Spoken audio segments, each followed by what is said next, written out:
कृष्णाय वासुदेवाय हरये परमात्मने प्रणतक्लेशनाशाय श्रीगोविन्दाय नमो नमः। ठाकुर हमरे रमण बिहारी, हम हैं रमण बिहारी के। साधु सेवा धर्म हमारा, काम न दुनियादारी के। कोई भला कहो चाहे बुरा कहो, हम हो चुके रमण बिहारी के। श्री रमण बिहारी लाल की जय। आप सभी श्रोतागणों को जन्माष्टमी की बहुत बहुत बधाई। परंपरा से आज की तिथि को ही भगवान श्री कृष्ण जी ने जन्म लिया था। कई लोग कहते नहीं वो प्रकट हुए थे। जब मैं भाई, अगर उन्होंने जन्म नहीं लिया था तो फिर मथुरा में कृष्ण जन्मभूमि क्यों है? जन्म लिया, प्रकट हुए, जन्म भी लिया। गोकुल में जन्मे हैं, अब ये भी बात है। लेकिन भगवान जन्मे हैं, भगवान अवतरित हुए हैं, भगवान प्रकट हुए हैं। जो भी व्याख्या स्वीकार करनी हो, हमको भगवान के दर्शन मिले। तो भगवान के अवतार के हेतु नाना प्रकार के लोगों ने कहे हैं, भगवान ने भी कहे। बहुत प्रसिद्ध है, यदा यदा हि धर्मस्य ग्लानिर्भवति भारत अभ्युत्थानम् अधर्मस्य तदात्मानं सृजाम्यहम् परित्राणाय साधूनां विनाशाय च दुष्कृतां धर्म संस्थापनार्थाय संभवामि युगे युगे। भगवान के अपने वचन हैं।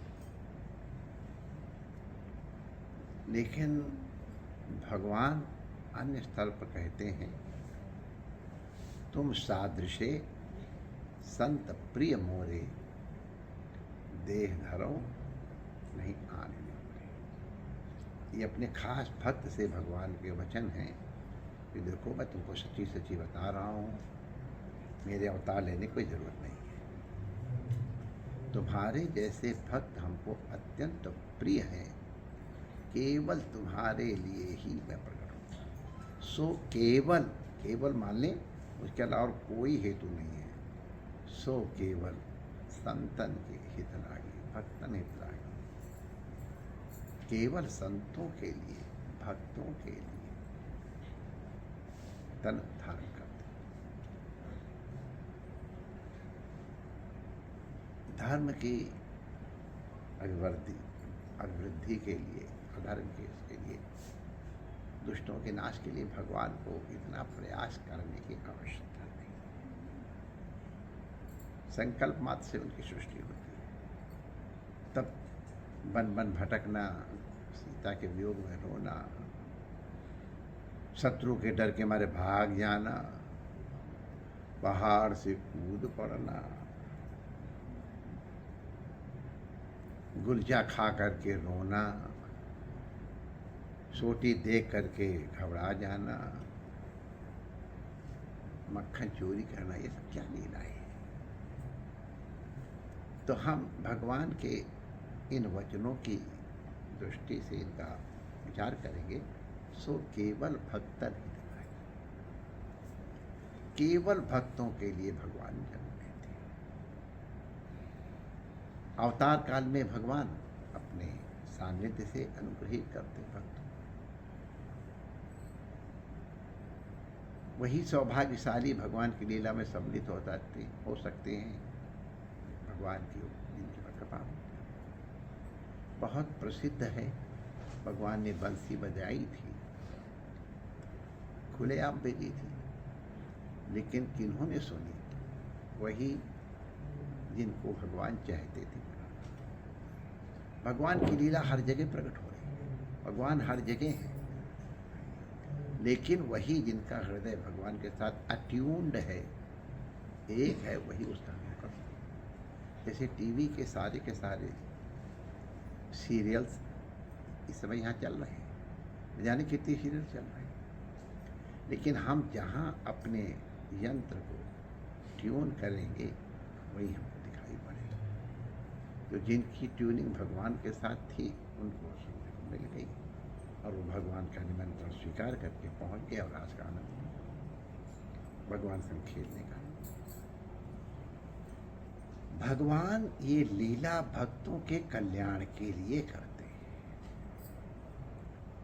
भगवान दयालु हैं, कृपालु हैं, सब विशेषण उनके लगे हैं। जीव का कल्याण करने आए हैं, भक्तों का कल्याण करने के लिए आए हैं, इसके लिए श्रम उठाते हैं।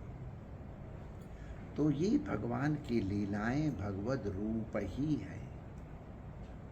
हम जानते हैं भगवान में, भगवान की लीला में, भगवान के रूप में और भगवान के धाम में कोई अंतर नहीं। चारों एकदम एक जैसे हैं और उनका परिणाम भी एकदम एक जैसा है।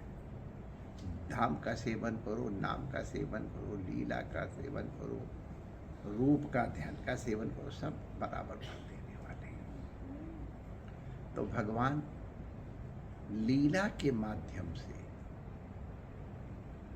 जैसे पूतना आदि का उद्धार करते हैं, वैसे हर प्रत्येक जीव का उद्धार करते हैं, नाम के रूप या लीला के रूप। प्रविष्टा कर्णरंध्रेण भावना स्वाना भाव से भगवान लीला के रूप में अपने भक्तों के हृदय में प्रवेश कर लेते हैं और प्रवेश करके जो वहाँ अधर्म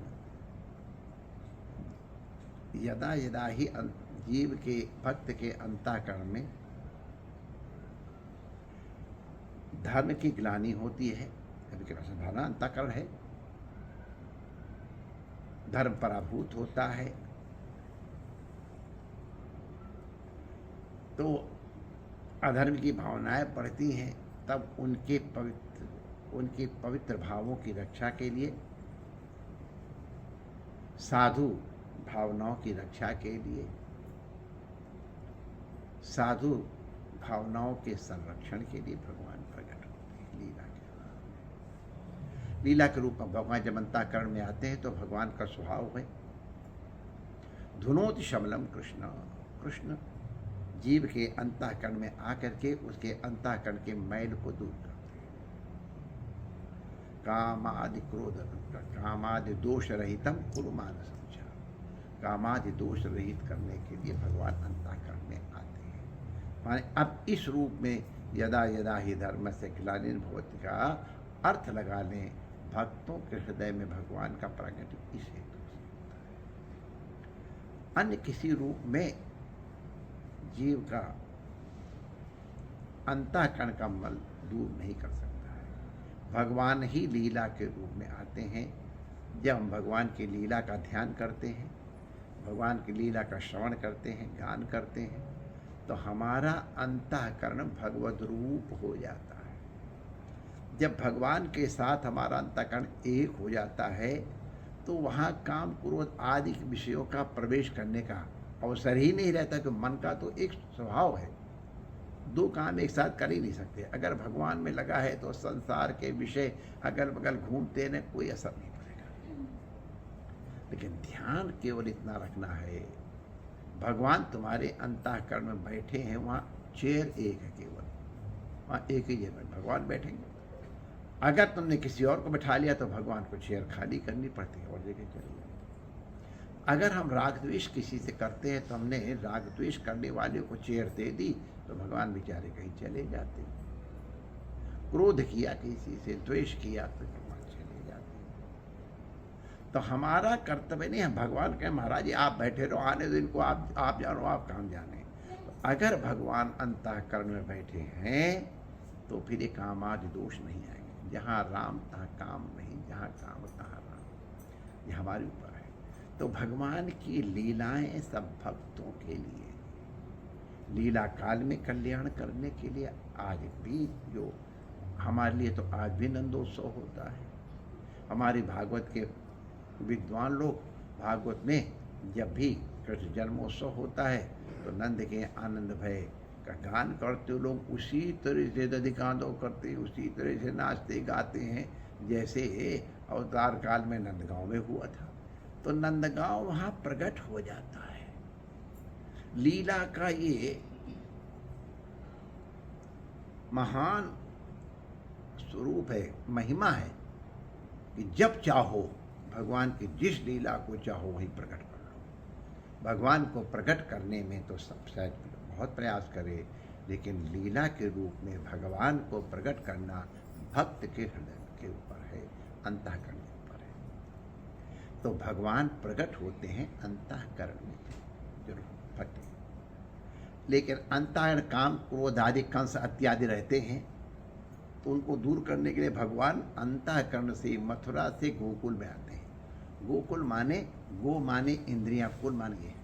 तो हमारे हाथ में भगवान आते हैं, हमारे पैर में भगवान आते हैं, हमारी आँख में भगवान अरे माई डियर मन में भी आते हैं, मनाष्ठान इंद्रिया।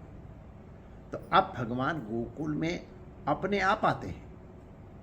धुनोति शमलम कृष्णा का मतलब है अगर भगवान को तुमने अपने मन में बैठा लिया तो आगे अपने आप तुम्हारी इंद्रियों की गंदगी को दूर करें। धुनोति स्वयं करोति, हमको नहीं प्रयास करना, हमारा केवल प्रयास है भगवान को पकड़े रहो बस।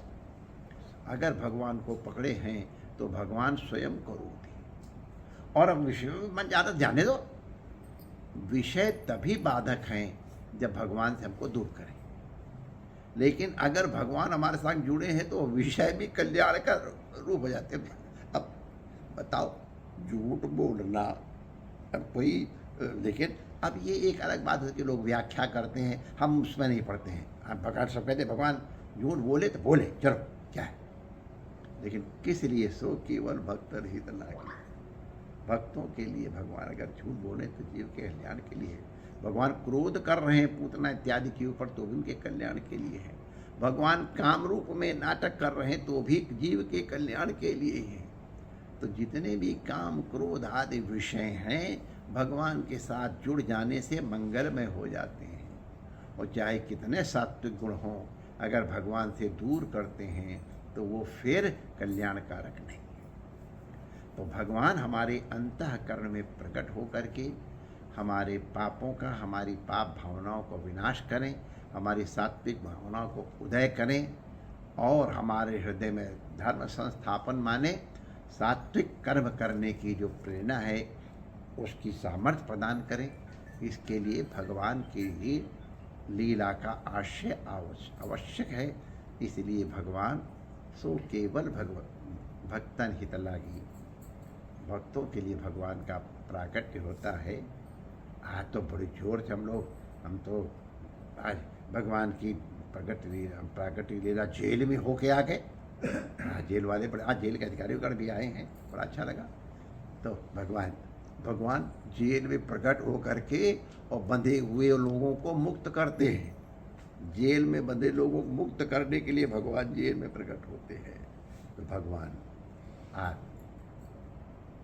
प्रकट भय, आज भगवान हमारे अंतःकरण में प्रकट हो करके अंतःकरण से चल करके हमारी इंद्रियों में आते हैं। इंद्रियों के माध्यम से विषयों को भी भगवत रूप, भगवत प्रसाद रूप बना देते हैं। और प्रसादे सर्व दुखानां हानिरस्योपजायते, सभी प्रकार से प्रसाद सब प्रकार के दुखों की निवृत्ति करता है। भगवान की कृपा का नाम प्रसाद है, उनके प्रकट होने का नाम प्रसाद है। आज कृष्ण जन्माष्टमी है, भगवान जो प्रकट हुए हैं ये हमको आनंद देने के लिए प्रकट हुए हैं। नंद के आनंद भय जय कन्हैया लाल की। तो हमको दुखों की आत्यंतिक निवृत्ति पूर्वक परमानंद की प्राप्ति हो, इसलिए भगवान अवतार धारण करते हैं। अब कैसे करते हैं? भागवत में 9 प्रकार की शुद्धि इत्यादि का वर्णन है।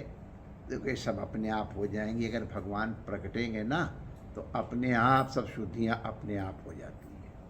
अलग अलग शुद्धि करने जाओ तो बड़ा प्रयास पड़ेगा। भगवान को बुला लो, भगवान आ जाएंगे तो अपने आप सब शुद्धि हो जाएगी। इसलिए प्रयास करके भगवान को अपने अंतःकरण में अवतरित करो, कृष्ण जन्म करो और फिर नंद के आनंद भय जय कन्हैया लाल की। आप सभी जनों को आपके हृदय में, अंतःकरण में भगवान का कृष्ण जन्मोत्सव हो, इसकी कामना करते हुए अपनी वाणी का विराम देते हैं। जय श्री कृष्ण।